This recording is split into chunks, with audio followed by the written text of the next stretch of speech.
Bom dia, gente. Estou colocando aqui a nossa referência que será estudada hoje, 46 ao 52. É isso mesmo? Isso. Bom dia, bom dia.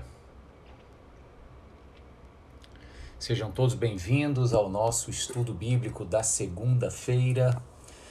Temos perseverado nessa proposta, graças a Deus por isso. Pronto, acho que assim está melhor. Bom dia, Regina. Bom dia, Ana Cláudia. Bom dia, Kátia, Samuel, Samares. Bom dia, Dona Nájila. Quem mais? A Ludmila, bom dia, Ludmila. Claudinha, Conceição, Graça Santos, bom dia. Bom dia, Adelaide, Sara Feitosa, Dona Lúcia, Jadei Elaine, bom dia. Bom dia, professor Halley. Bom dia, Letícia. Bom dia, Aline. Mila, seu Valdir, joia, o pessoal tá na hora hoje, hein? Adelaide, bom dia. Bom dia, Dona Ines, Deus abençoe a senhora hoje. Bom dia, grande Aline. Cheiro pro Daniel e pros meninos. Gente, estamos seguindo no nosso estudo de Marcos. Eu não sei se você reparou, mas faz 3 semanas que nós estamos só nesse capítulo 10. Quanto conteúdo bom, né? A gente vai ler hoje, eu já coloquei aí no comentário fixado, capítulo 10, dos versos 46 ao 52, o relato da cura do cego Bartimeu. E olha que coisas impressionantes que tem aqui para a gente refletir e aplicar na nossa vida e caminhar na semana com esse desafio da palavra de Deus.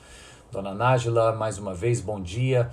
Deixa eu... 8h32, vamos começar então. Vou começar a leitura, a gente dá esses 2 minutinhos de tolerância para o povo ir entrando. Então passo a ler com vocês agora o Evangelho de Marcos, capítulo 10, a partir do verso 46. Diz assim a palavra.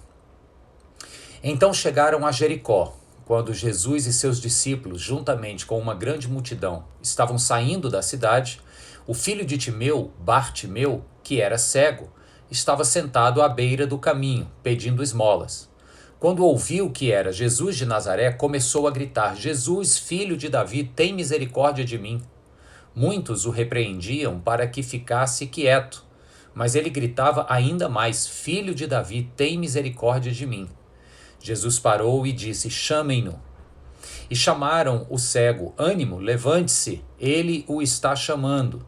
Lançando sua capa para o lado, de um salto pôs-se em pé e dirigiu-se a Jesus.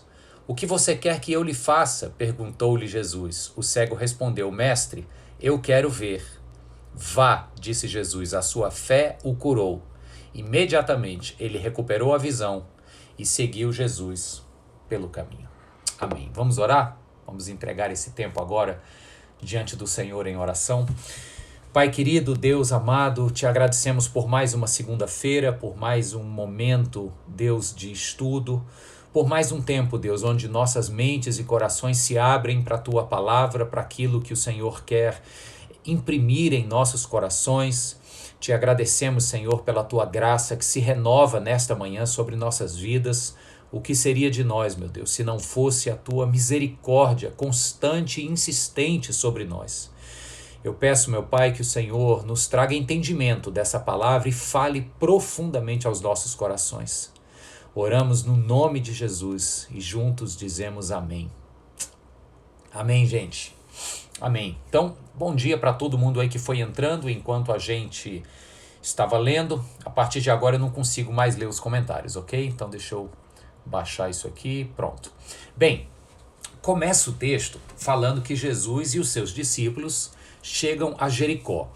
Para você entender, se você já não ouviu isso antes, é preciso que eu te explique. Essa travessia do norte da terra de Israel para o sul, ela era muito comum, porque o norte é onde nós temos a Galileia. Na verdade, logo abaixo da Galileia tem a região da Samaria, então em alguns lugares diz que o norte de Israel é a Samaria, mas na verdade o extremo norte é a Galileia. A Samaria é o centro-norte, vamos dizer assim, né? E essa passagem do norte para o sul era frequente porque no sul é onde tinha a terra de Judá, cuja capital era Jerusalém. Então, todo homem judeu que se prezasse, que seguisse os mandamentos do Senhor pelo menos 3 vezes ao ano, ele descia para peregrinar a Jerusalém. E você vai ver que no ministério público de Jesus, ele não só antes de começar seu ministério foi a Jerusalém com seu pai, a partir dos 12 anos de idade, pelo menos 3 vezes ao ano o homem ia a Jerusalém. Então Jesus já como um rapazinho, né, depois do seu bar mitzvah com 12 para 13 anos, ele deve ter passado aí pelo menos uma vez por ano nessas peregrinações com José, seu pai. Mas no ministério público, junto com seus discípulos, Jesus fez muito essa travessia norte-sul, e todo israelita fazia. Bem, como é chão, o que é que os peregrinos fazem? Eles costumam passar por uma cidade, pousar nessa cidade para descansar e dali seguir viagem para chegar em Jerusalém descansado, porque a chegada em Jerusalém ela é um momento espiritual, tanto que mesmo Jerusalém sendo ao sul, o povo diz que vai subir a Jerusalém, né? Subir porque fica no Monte Sião, mas subir porque é uma experiência de elevação pessoal. Então o povo descansava antes para não fazer uma puxada direto do norte para o sul, entendeu? Pois bem, qual era a cidade de repouso desses viajantes que vinham do norte? Jericó. Só que aqui no texto tem algo diferente. Diz aqui logo no verso 46 que Jesus e a sua comitiva de discípulos chega a Jericó e diz assim, ó, só no verso 46 diz assim: chegaram a Jericó. Ok, eles chegaram ali, o que se espera? Que eles vão encontrar um lugar para ficar, vão tomar banho, vão descansar, vão comer, recuperar as forças, e no dia seguinte eles vão poder ascender a Jerusalém, ok? Mas não, surpreendentemente, quando diz que eles chegaram a Jericó, já continua dizendo, Jesus e seus discípulos, junto com uma grande multidão, estavam saindo da cidade. Então repare que tem aqui um movimento rápido. Eles entram e eles saem. É aquela passagem ligeira. E eu queria parar aqui para trazer uma lição para nós, um primeiro ensinamento desse texto que tem a ver com as oportunidades de Deus nas nossas vidas, que às vezes vêm e passam e a gente tem que estar atento a elas. Olha que interessante isso. Jesus estava passando por Jericó. Em Jericó tinha um cego, filho de Timeu, chamado Bartimeu, que significa filho de Timeu, ok?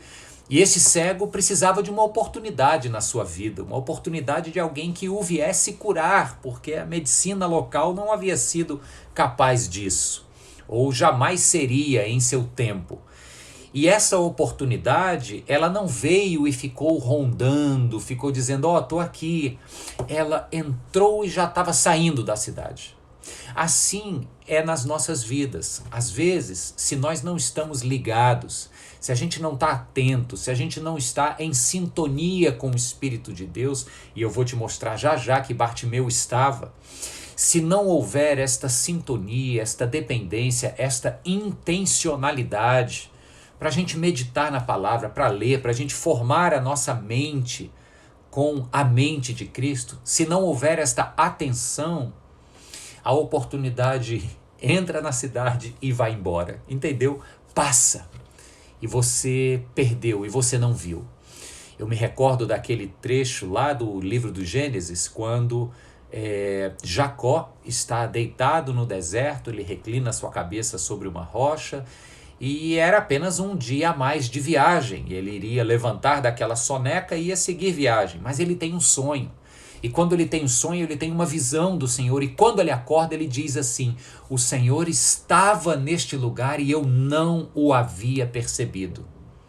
Às vezes acontece isso nas nossas vidas, por desatenção. Às vezes por andarmos em ritmos acelerados demais. As coisas passam e a gente não percebe Deus agindo. Então, uma primeira palavra de desafio para a gente. É importante a gente manter a constância na leitura bíblica, nas nossas orações.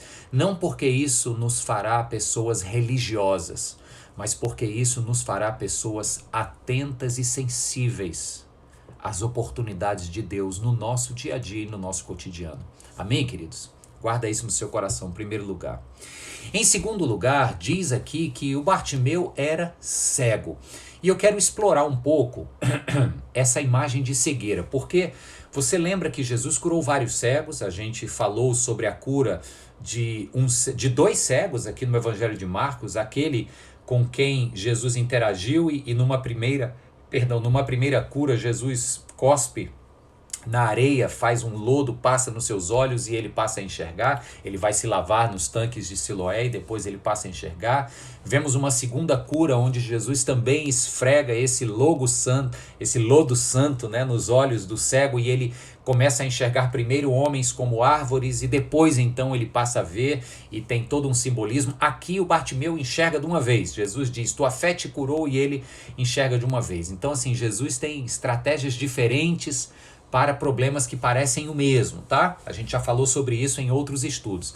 Mas esse tema de cegueira, ele é importante porque tanto era uma questão física, que a medicina ainda não tinha recursos, às vezes era apenas uma catarata que havia se desenvolvido a ponto de deixar a visão, né, turva, fosca ou completamente inativa. Às vezes era uma cegueira mesmo de nascença, como acontece.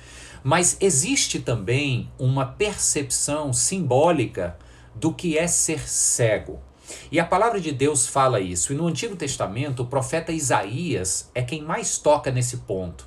Ele diz que, por exemplo, os gentios, que não eram o povo escolhido de Deus, as nações gentílicas da época, elas caminhavam como cegos. Veja aqui, eu vou ler para você Isaías capítulo 43, verso 8.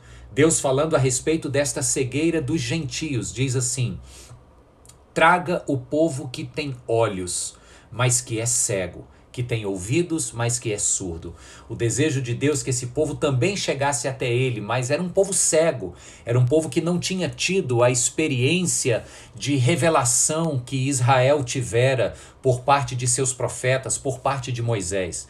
Então, é a cegueira daqueles que não conhecem a Deus. Mas diz também que nós, na condição de pecadores, e até o povo de Israel, na condição de pecador, acaba adquirindo esta cegueira. É o mesmo Isaías que fala no capítulo 59, verso 10, ele diz assim, olha que forte isso: como o cego, caminhamos apalpando o muro, tateamos como quem não tem olhos, ao meio-dia tropeçamos como se fosse noite, entre os fortes somos como os mortos. Ele falando da realidade do pecado que nos torna cegos. Então é a cegueira de quem não recebeu a revelação de Deus, é a cegueira de quem recebeu, mas continua no pecado. E eu ainda traria uma terceira perspectiva simbólica desta cegueira, e eu gosto porque eu li esse livro e vi o filme, e o autor propõe uma cegueira que é muito comum da nossa época. O José Saramago, escrevendo o ensaio sobre a cegueira, ele apresenta aquela cegueira branca, né? A cegueira escura é aquele cego que não enxerga, que a luminosidade não reflete os objetos e ele permanece na escuridão. A cegueira branca, ao invés, é aquela cegueira pelo excesso de luminosidade, não se enxerga mais nada. E o livro tem uma crítica social que eu encontro reverberação e eco aqui no nosso mundo hoje, quando ele fala que às vezes os muitos estímulos da nossa sociedade de consumo, exageradamente materialista e egoísta, faz com que a gente fique com um excesso de informação, de luminosidade tal, que a gente acaba se tornando cego. Cego para as belezas da vida, que só vai enxergar quem desacelerar e reordenar suas prioridades. Cego para o real valor das coisas, naquela perspectiva de que às vezes colocamos um valor exagerado em coisas que são apenas efêmeras, passageiras, puramente materiais. Isso tudo produz uma cegueira. Então, o Bartimeu aqui está representando não apenas aqueles que Isaías fala, dos gentios que não tiveram a revelação de Deus ainda, mas que o Senhor os atrai, dos pecadores que insistem no pecado e que ficam cegos à verdadeira vida plena e abundante em Cristo Jesus, mas também esse tipo de cegueira que nos acomete quando a gente recebe um excesso de informação e de luminosidade desta sociedade tão acelerada, tão materialista, tão voltada para o consumo, que às vezes se desumaniza. Isso nos torna zumbis, né, que caminham pelo mundo né, buscando mais e mais e mais e mais, mas que vão meio que sem pensar. Eu falei zumbi porque eu assisti um filme de zumbi esse fim de semana e me lembrei dessa simbologia do cinema. Depois você pesquisa lá o que é que o zumbi significa no cinema. É uma crítica social muito interessante. Pois bem, o Bartimeu é esse cego. E este cego somos nós.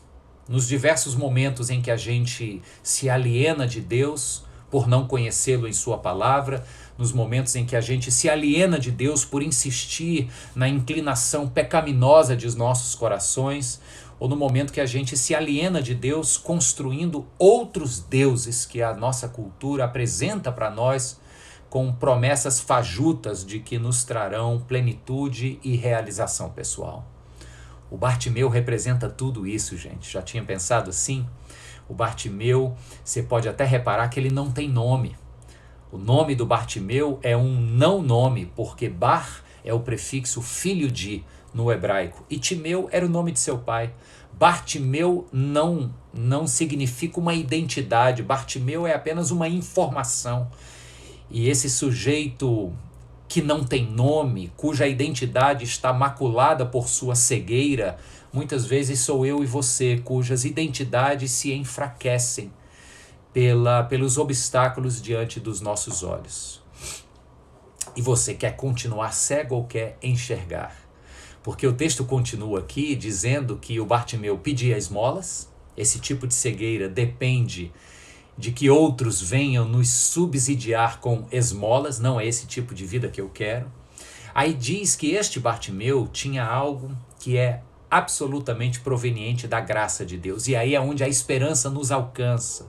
Se a gente se identifica com esse Bartimeu em momentos da nossa vida corrida, nem tudo está perdido, porque a esperança nos alcança aqui, no verso 47, quando diz que quando o cego Bartimeu, esse cego sem nome, ele ouve que Jesus está passando, e a fama de Jesus já havia corrido por ali, muitos viajantes, né, do trajeto norte-sul já haviam parado em Jericó e falado desse rabino da Galileia famoso. Então Bartimeu tinha uma audição aguçada, né, era a compensação fisiológica da visão que não tinha, e na sua audição ele já havia ouvido falar muito sobre esse Jesus.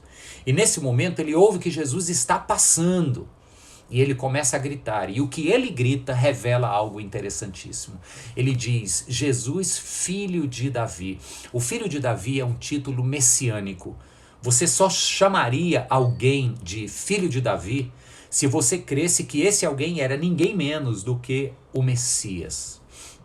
E o Bartimeu grita, Jesus, eu creio que tu és o Messias, tem misericórdia de mim. Lembra daquela mulher do fluxo hemorrágico que vai rastejando pela multidão, se espremendo e toca no manto, na borda do manto de Jesus? É porque havia uma profecia no livro do profeta Malaquias de que quando o Messias viesse, ele traria cura em suas asas. A palavra hebraica para asas é a palavra tzitzit, que significa a borda do manto do Messias. Então aquela mulher tocando na borda do manto de Jesus, ela também está dizendo, como Bartimeu disse, eu creio que tu és o Messias, o ungido de Deus. E quando Jesus pergunta para Pedro, as multidões dizem que eu sou profeta, o Elias, o João Batista, agora Pedro, quem você diz que eu sou? Lá na Cesareia de Filipe, lembra? E o Pedro diz assim, tu és o Filho de Deus, o Messias do Senhor. O que Jesus responde para ele? Disseste bem, Pedro, porque não vieste de ti essa verdade. Deus revelou para você essa verdade.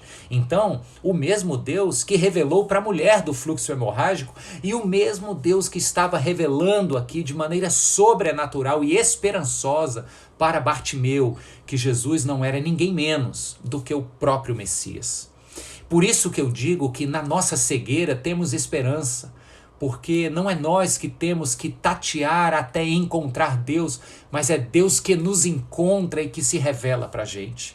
No meio da nossa cegueira, no meio da nossa insistência no pecado, a graça soberana de Jesus nos alcança, nos enche, nos cobre, nos renova a esperança de que não padeceremos perdidos em nossa escuridão ou no excesso da luminosidade. Percebe? A cegueira não terá a palavra final porque a revelação divina nos alcança. Amém, gente? Amém? Quem estiver comigo entendendo essa palavra agora, dá um amém aí no comentário. Quero saber se você está ligado ou se você está ligada. Aí a esperança continua, porque este Jesus que está passando, ele está de entrada e de saída da cidade, diz o verso 49, e começa o verso 49 dizendo assim: Jesus parou. Eu acho isso lindo, porque o Evangelho nos fala que ele estava só de passagem. Ele não ia parar, ele já estava saindo da cidade. Mas ele vê ali um homem que precisa. Ele vê ali um homem cuja revelação de Deus o havia alcançado e ele o reconhece como Messias. E diante desse grito de fé que o Bartimeu dá, Deus para e Deus atenta ao clamor do nosso coração. A pergunta não é se nós temos orado todos os dias. A pergunta é se nas nossas orações nós temos gritado a nossa fé. Senhor, eu me encontro em uma miséria, em uma escuridão, mas eu creio que Tu és o Deus encarnado, Jesus Cristo. Tem misericórdia de mim. O profeta Isaías e o salmista dizem, ambos, que a um coração contrito e a um espírito quebrantado, o Senhor não resistirá. O Senhor ouve o teu clamor quando este grita, afirmando a sua fé e reconhecendo a nossa miséria. Então Jesus para, e no que Jesus para, ele dialoga com o cego, e eu acho esse diálogo fantástico. Eu já falei isso diversas vezes e eu gosto de insistir nessa pergunta óbvia que Jesus faz, mas ao mesmo tempo uma pergunta emancipadora, uma pergunta que traz liberdade plena àquele que é interrogado. Jesus, então, no verso 51, diz assim: o que você quer que eu lhe faça? Perguntou Jesus, e o cego respondeu: mestre, eu quero ver. Olha, se tem um versículo que do ponto de vista de funcionalidade nós poderíamos desprezar como desnecessário, é esse versículo 51. Veja só, o sujeito era cego, Jesus curava cego. Jesus pergunta: o que você quer que eu faça? E o cego diz: eu quero ver. Esse versículo ele é cheio de tanta obviedade que ele poderia não existir aqui. Veja bem, se a gente pular do 50 para o 52, olha só, diz que Bartimeu, no versículo 50, lançando sua capa para o lado de um salto, se pôs em pé e se dirigiu a Jesus. Ou seja, ele fez a atitude de quem crê, de quem vai lá, de quem sai da acomodação, lança a sua capa. Chegando na frente de Jesus, pula o verso 51 e cai no 52. Jesus diz: vai, a tua fé te curou. Você deu um grito afirmando que eu sou o Messias, você saiu da sua zona de conforto, teve atitude, chegou até mim, pronto, está curado. Então, do 50 para o 52, o texto faria sentido, mas tem esse bendito verso 51, e não está aqui à toa, porque Jesus olha para este cego que dependia das esmolas, cuja vida era restrita à boa vontade de outros que poderiam doar ou não uma esmola para ele. Ele teria o que de comer ou não, dependendo do querer de outros. Este homem cuja vida era uma prisão de dependência, para ir e vir, ele precisava que alguém segurasse em sua mão. Agora, Jesus estava perguntando a ele: o que é que você quer, Bartimeu? Porque até hoje talvez você não tenha tido o direito ou a capacidade de querer nada. O que você quis até hoje, na verdade, foi o que os outros se dispuseram a te dar. A vontade não era sua, era sempre a vontade do outro que resvalava na sua existência. Mas agora eu estou aqui, Bartimeu, para dizer que eu estou te libertando deste cativeiro de dependência, de desautonomia, para te perguntar: Bartimeu, o que você quer?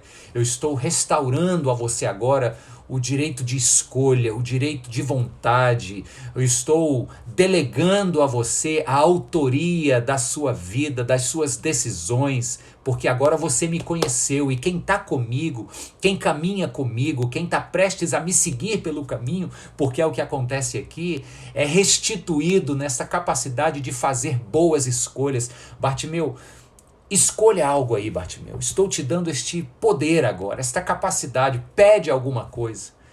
E o Bartimeu, que talvez deve ter pedido a vida inteira uma esmolinha, dá uma esmolinha pro cego, tem compaixão aqui do cego, me dá um bico desse pão aí, quer dizer, desse pão não porque ele não via, né? Mas se você tiver pão, dá um bico desse pão, me ajuda aqui, me bota em pé, me leva ali no tanque. Esse cego que queria tantas coisas, ele agora é desafiado a colocar para fora de verdade aquilo o que ele sempre mais quis, mas não tinha para quem pedir. Ele disse: mestre, eu quero ver. Olha que poderoso isso. A nossa maior necessidade só pode ser levada diante de Deus. E a gente passa a vida inteira pedindo outras coisas menores, aquilo que a gente acha que vai ser o suficiente, os bicos de pão que a gente acredita que são suficientes e necessários para virar o dia, mas aquele anseio maior, aquela necessidade maior e mais profunda, simplesmente não temos para quem pedir. Às vezes porque já pedimos para as pessoas ou para as realidades erradas e nos frustramos. Mas agora Jesus está aqui dizendo: eu cheguei na tua vida, seu cego, sua cega, eu estou aqui com você. O que é que você quer de verdade? Escolha, bota para fora e a gente vai ter uma caminhada nova. E é isso que acontece. O texto termina quando Jesus diz: vai, a sua fé te curou, a tua fé te salvou. A mesma palavra grega significa libertar, a tua fé te libertou. O verbo sozo, salvar, curar, libertar, são traduções possíveis desse verbo. Jesus diz: a tua fé te libertou deste cativeiro de escuridão, deste cativeiro de desautonomia que dependia da vontade dos outros. A tua fé te curou disso, te restituiu o poder de escolha, de ser autônomo, de caminhar comigo, tomando boas decisões. Vai, a tua fé te salvou da tua cegueira. E então o texto termina lindamente dizendo que este Bartimeu, que começa o texto falando que ele estava sentado à beira do caminho, a vida passava diante dele e ele não via, agora termina dizendo que este, com a visão restaurada, passou a seguir Jesus pelo caminho. Que lindo isso, gente. Eu acho que esse é um dos textos mais ricos desta grande narrativa dos evangelhos e desse compêndio de relatos de curas. A cura do cego Bartimeu é muito poderosa porque, como eu disse, cegos somos nós. O Bartimeu, que não tem sequer identidade, pode ser a representação de qualquer um de nós, qualquer nome, seja Mário, seja Tiane, quem mais está aqui comigo? Emanuele, qualquer nome aqui encaixa na figura do Bartimeu. E é este sobre quem Jesus revela a sua identidade: eu sou o Deus que você esperava. É este sobre quem Jesus derrama uma graça tremenda que o faz dar um salto da sua acomodação e segui-lo pelo caminho com visão restaurada. Quem é você nessa história? Ou onde você está nessa história? À beira do caminho? A vida está passando? As oportunidades de Deus estão de passagem e você não está percebendo? Então a palavra aqui é: tenha constância na leitura, na oração. E eu vou repetir, não para que você se torne uma pessoa religiosa, mas para que você desenvolva sensibilidade para perceber quando Jesus estiver agindo na sua vida e possa dar um salto e diga: Senhor, eu quero voltar a ver. Que você tenha uma semana de visão, uma semana abençoada de presença do Messias diante de você, dizendo para você que você pode fazer boas escolhas se o estiver seguindo pelo caminho.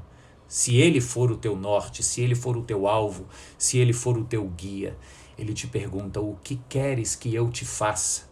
E a resposta que a gente vai dar a isso há de revelar o que há de mais profundo e sincero no nosso querer. E é isso que Deus quer ouvir de nós, para que a gente caminhe com Ele na direção de uma vida plena, abundante e cheia de significado, porque uma vez vencendo a cegueira e enxergando, seremos nós aqueles que mostraremos o caminho da luz para tantos outros. já disse Platão no mito da caverna, porém já havia dito Jesus. Ele é a verdadeira luz e quem anda com ele não anda pelas trevas. Feche os seus olhos agora e eu quero orar mais uma vez. Pai, muito obrigado, Deus, por essa palavra, muito obrigado por esse ensino, muito obrigado pela tua presença, Deus, insistente, misericordiosa sobre nossas vidas. Minha oração é para que no abrir dos nossos olhos agora possamos enxergar o Senhor de maneira nova. Bartimeu havia ouvido falar de ti, mas encontrou um momento em sua vida em que seus olhos foram abertos e ele passou a vê-lo. Nós queremos isso, Senhor. Livra-nos da nossa cegueira, livra-nos da nossa prisão e nos dá, Senhor, a verdadeira vida, que é te enxergar e te seguir pelo caminho. Oramos assim, meu Pai, em nome de Jesus e dizemos amém. Amém. Maravilha, gente. Olha, quem não participou hoje do estudo, eu sugiro que você busque assistir do início. Deixa eu ver quem está aqui comigo. O Paulo está pedindo oração. Deus te abençoe, meu irmão. Deus traga paz à sua mente, ao seu coração. Deus abençoe sua vida e te dê novos caminhos para seguir, em nome de Jesus. Grande professor Batata, Deus abençoe, querido. Deus abençoe seu trabalho. Raquel, Tiago, Conceição, Julis, eu acho que é isso, Julis, doutora Regina, a Bruna Tessia, o Leonardo, sempre aqui, é isso mesmo? É Leonardo, Claudinha, Liane Bandeira, Sandra, Tiane, já falei, a Dona Anitta, doutora Marília, Deus abençoe, doutora Marília, quem mais? A Valéria, vou dar bom dia para todo mundo que está aqui, grande Deus Ded, um forte abraço, irmão, Iraides, doutora Firmina, grande Ricardo Cabeça, Deus abençoe você, Paulo André, Deus te abençoe, Tiago, eita que é gente, maravilha, pessoal, Felipe, Renatinha Gomes, seu Valdir, Priscila Braga, acho que é ela, grande engenheira Priscila Braga. E pronto, estou começando a repetir aqui os nomes, é isso. Gente, Deus abençoe a todos e a todas. Esse estudo estará já no meu IGTV e já no YouTube da igreja. É o capítulo 20, quer dizer, o capítulo 10, mas é o estudo número 27 do Evangelho de Marcos. Um forte abraço e até segunda-feira que vem, se Deus quiser e assim nos permitir. Beijo, tchau, tchau.